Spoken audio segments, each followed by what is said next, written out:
आप दोस्तों मैं यूट्यूब चैनल कंप्यूटर में आपका स्वागत है। आज का मुद्दा ये है कि जयराम महतो अपना पार्टी और किसी अन्य लोगों की पार्टी के बारे में क्या क्या बोले आज, और मतलब कि ना आदिवासी उनके पक्ष में है कि नहीं है।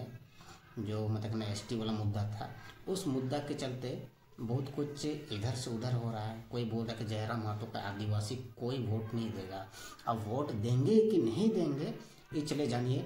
जयराम महतो घूम घूम के मतलब पब्लिक का जो भी है उसका सोच क्या है क्या नहीं उसके प्रति वो जानने की कोशिश किया, और किसी पत्रकार को, हम लोग के जैसा पत्रकार को बताए। चलिए उस वीडियो को देखते हैं कि जयराम महतो क्या बोलते हैं। मुकाबला त्रिकोणीय है और हमारे जो कार्यकर्ता हैं, जेल कैंप के जो सिपाही हैं, उन्होंने इस मुकाबले को बिल्कुल रोचक बना दिया है। और पूरे राज्य से निस्वार्थ भाव से ना हम लोग खाने की व्यवस्था कर पा रहे हैं, ना उनके ठहरने की व्यवस्था कर पा रहे हैं। ये हमारे जुझारू कार्यकर्ता हैं जो पूरे राज्य से लगभग 1000 की संख्या में के घाटशिला में तैनात हैं। सब कोई अपना रिश्तेदार पकड़ के, कोई अपना दोस्त, इस प्रकार से वो खुद मैनेज किए हैं कि रात कहाँ रहना है, किसके घर में खाना है। तो एक कहते हैं जैसे कोई हम लोग मामा घर, मौसी घर, फुआ घर जाते थे, उस तरीके से हमारे कार्यकर्ता यहाँ तैनात हुए हैं, काम कर रहे हैं। तो निसंदेह हमने इस मुकाबले को रोचक बनाया है, त्रिकोणीय बनाया है, और उम्मीद भी कर रहे हैं कि जेल कैंप घाटशिला के उपचुनाव में अच्छा करेगी। आप प्रचार भी करते हुए नजर आ रहे हैं, साथ ही सभा को भी संबोधित कर रहे हैं। जनता की तरफ से किस तरीके का रिस्पॉन्स मिल रहा है? देखिए करिश्मा जी, यहीं बगल में हमें लगता है 40-45 किलोमीटर में एशिया का ही नहीं पूरे विश्व का एक नामी संस्थान है जमशेदपुर। नामी जगह है, स्थान है और संस्था दोनों है। लेकिन अब जब घाटशिला में आते हैं ना, और घाटशिला के अनुमंडल के 2-4-5 किलोमीटर के रेडियस को अगर छोड़ दें तो हमें लगता है कि 20 साल पीछे है। कोई रहे, चाहे घाटशिला के सवर्ण हैं, मुसलमान हैं, आदिवासी हैं, दलित हैं, पिछड़े हैं, जो भी हैं, जो भी समाज के लोग हैं, उनका जीवन शैली गांव में एक समान है। वही तंग सड़कें, तंग गलियां, कच्चे मिट्टी के मकान, बोले तो अनुमंडल परिसर का अगर छोड़ दिया जाए और जो बाकी ब्लॉक है, ब्लॉक का जो क्षेत्र है 2-4 किलोमीटर का, तो हमें लगता है कि जो गांव की स्थिति आज है वो कम से कम 20 साल पीछे है। बाकी जमशेदपुर, हमारे धनबाद, आपके रांची, बोकारो की तुलना में लगभग 20 साल पीछे है। अच्छा ये बताइए इस बार मुद्दे क्या है? चूंकि अगर हम एनडीए की बात करें तो एनडीए की तरफ से सरकार की खामियां दिखाने की कोशिश की जा रही है, यूपीए की तरफ से बात करें तो सरकार की उपलब्धियां गिनाई जा रही है। आप लोगों की तरफ से कौन कौन से मुद्दे जनता के समक्ष रखे जा रहे हैं? हम लोग जनता से स्पष्ट सीधा संवाद कर रहे हैं, और हम लोग ये कह रहे हैं कि जब हमारे प्रत्याशी चुनाव को जीतेंगे, आपके बीच आएंगे, आपके गाँव में चौपाल में बैठेंगे, चर्चा होगी, और एक एक करके जो समस्याएं आएंगी, सबसे पहले जो मूलभूत सुविधाएं जिसमें सड़क, बिजली, पानी, ये आएंगे। तो जिस क्षेत्र में अभाव रहेगा उसके बाद वो अपनी सक्रियता से हमारे कैंडिडेट उन पे कार्य करेंगे। और उसके बाद एक रोजगार, चूंकि रोजगार की बात करें तो घाटशिला में कई ऐसे कंपनियां हैं, कल कारखाने हैं जो बंद पड़े हैं, उनका संचालन पुनः उन्हें जीवित किया जाए। इसके लिए हम लोग विधानसभा तक बात को लेकर जाएंगे और प्रयास करेंगे उन्हें पुनर्जीवित किया जाए, और लोग जो स्थानीय लोग हैं उन्हें मजबूती के साथ आवाज उठाकर उन्हें रोजगार से इन क्षेत्रों में जोड़ पाएं, इसके लिए हम लोग प्रयास करेंगे। अच्छा, घाटशिला की अगर हम बात करें तो शिक्षा व्यवस्था पूरे तरीके से चरमराई हुई है। इसको लेकर आपने कुछ रोड मैप बनाया हुआ है? मेडिकल कॉलेज नहीं है, इंजीनियरिंग कॉलेज नहीं है, तो क्या इसको लेकर अगर आपके जो प्रत्याशी चुनावी मैदान में अगर वो जीत कर आते हैं तो इसके लिए आपने कुछ सोचा है? निसंदेह इसके लिए हम लोग का प्रयास यही रहेगा कि भाई देखिए, सबसे पहला बात है कि आपका जो विधायक कैंडिडेट होता है या फिर जो विधायक होता है, उसकी क्षमता, उसकी कर्तव्यनिष्ठता ये तय करती है कि उस क्षेत्र का कार्य कैसा होगा। देखिए, खजाना पड़ा हुआ है, वो कितना सामर्थ्य रखता है, कितना क्षमता रखता है, और अपने क्षमता से रांची से जाकर उन चीजों को वो घाटशिला लेकर आता है, ये उसकी कार्यशैली पे निर्भर करता है। तो हम उम्मीद करते हैं कि हमारे प्रत्याशी पढ़े लिखे हैं, वो कोचिंग का संचालन करते हैं, लाइब्रेरी का संचालन कर रहे हैं, एमएससी और बीएड हैं, तो शिक्षा को अनुभव करते हैं और शिक्षा को जानते हैं कि शिक्षा के ना होने से क्या परिस्थितियां हो सकती हैं। तो उस दिशा में हम लोग बिल्कुल सक्रिय रहेंगे और अपनी ओर से एड़ी चोटी एक करेंगे कि घाटशिला क्षेत्र में बेहतर शिक्षा की व्यवस्था को बहाल किया जाए। झारखंड में एक मुद्दा काफी ज्वलंत है, कुर्मियों को एसटी में शामिल करने का मुद्दा है। ये एसटी रिजर्व्ड सीट है, यहाँ पर क्या लगता है कितना टफ होने वाला है आप लोगों को? देखिए, निसंदेह जो पूरे विगत एक महीने से जो घटनाक्रम रहा, लेकिन घाटशिला आने के बाद फिलहाल परिस्थितियां सामान्य हैं। पहला दिन जब हम घाटशिला में आए तो शायद वो ढालभूमगढ़ का इलाका था। एक आदिवासी गांव से हम गुजर रहे थे, रात के लगभग 10 बजे का समय था और एक वैवाहिक कार्यक्रम था।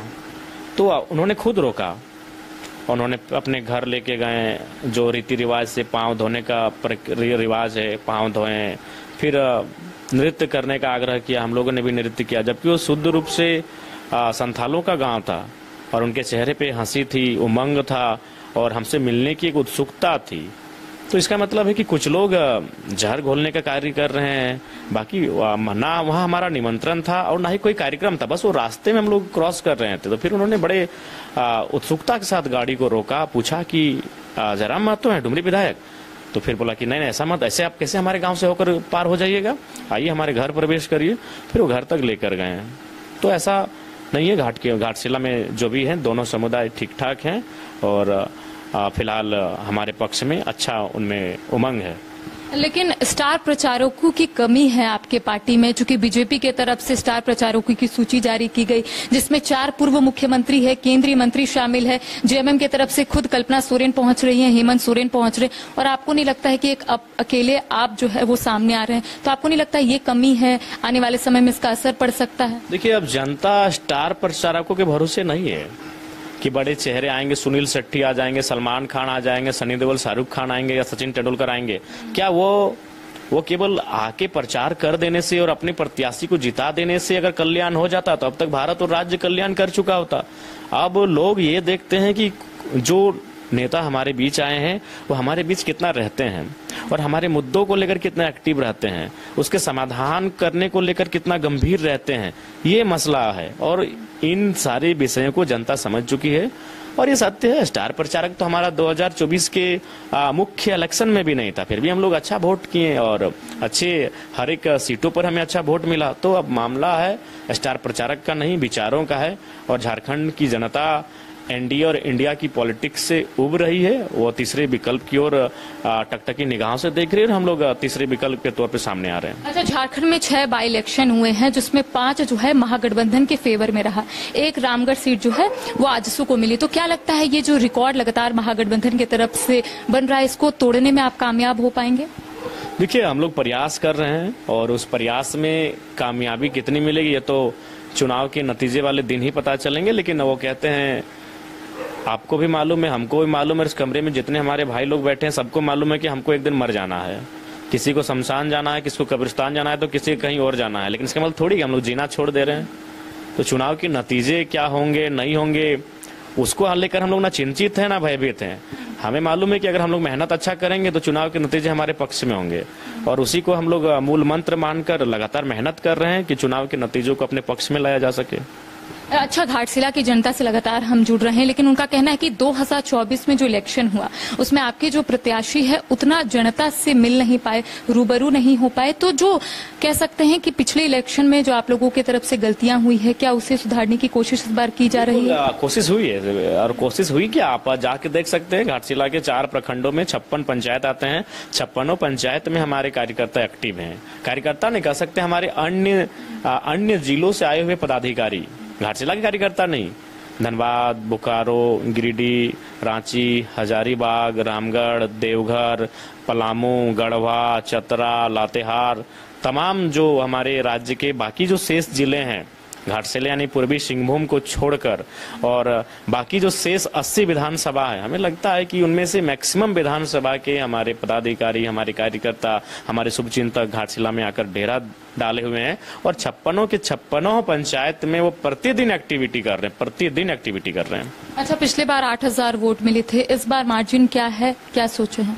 देखिए, इस बार हम लोग त्रिकोण में हैं और जीत के करीब हैं अब वो जनता पे निर्भर करता है कि अंतिम जो रात होती है, जिसे कहते हैं यही रात अंतिम, यही रात भारी, जिस रात को रात के एक जब रात ज्यादा अंधेरी हो जाती है, 12 बज जाती है, तो एक शैतानी ताकत आती है जिसे हम लोग धन बल कहते हैं। लोग अपनी तिजोरी को खोलते हैं, उस तिजोरी में बहुत सारे पैसे होते हैं और जनता तक पहुंचता है। फिर जनता का मन बदल जाता है, क्योंकि झारखंड की जनता भोली भाली है, वो फिर उन्हें लगता है कि जिसका ले लिए हैं उसको दे देते हैं। तो अगर ये चीज हावी नहीं रहा तो हम लोग बहुत अच्छा रिजल्ट करेंगे। लेकिन आपको नहीं लगता है कि आपके इक्विवेलेंट में कोई होना चाहिए, क्योंकि आपकी भी तबीयत खराब है लेकिन निरंतर आप उसी में काम कर रहे हैं? चढ़ाएं आसान नहीं है। 9 घंटा का यात्रा था पटना का, 9 घंटा जाना, और ऐसा नहीं कि वहां जाके बैठे गप किए चाय पिए, रोड शो किए। तो रोड शो बहुत टफ होता है और लोगों से मिलना, लगातार भीड़ का सामना करना, फिर 9 घंटा सफर करके घर आए। और घर आए क्या, फिर अगला दिन पुरुलिया आए, बिहार बंगाल, फिर अगला दिन रांची झारखंड, फिर रांची होते हुए घाटशिला। तो ये तो स्वाभाविक है। आज मेरा पूरा दिन भर मेरा बेकार हो गया। आज मुसाबनी ब्लॉक में लगभग 15 जगह मेरा कार्यक्रम था, आज नहीं कर पाए। आज दिन भर हम बेड में पड़े रहे हैं। आज मेरा इलाज हुआ, अभी थोड़ा सा ठीक लग रहा है। नहीं है, बहुत सारे हमारे योग्य पदाधिकारी हैं जो अपने विचारों से सामर्थ्य रखते हैं जनता को अपनी ओर आकर्षित करने का, तो वो कर रहे हैं अच्छा काम। आपकी लोकप्रियता अलग है, तो आपको नहीं लगता आपके इक्विवेलेंट में कोई होना चाहिए ताकि अगर आपकी तबीयत खराब हो तो वो संभाल सके? नहीं, संभाल रहे हैं, मिलके तो संभाल ही रहे हैं। जहां आज हम नहीं गए वहां हमारे बहुत सारे साथी गए हैं और चीजों को मैनेज किए। आखिरी सवाल रहेगा, घाटशिला की जनता के लिए क्या संदेश? देखिए, घाटशिला की जनता के लिए यही संदेश रहेगा कि भारत की जो राजनीति है, मोदी जी ने उसे आस्था की राजनीति बना दिया और हेमंत जी ने आंसुओं की राजनीति बना दिया है। ना आस्था से किसी का पेट भरेगा, ना आंसुओं से पेट भरेगा। पेट भरेगा मुद्दों पे काम करके, मुद्दों पे बात करके।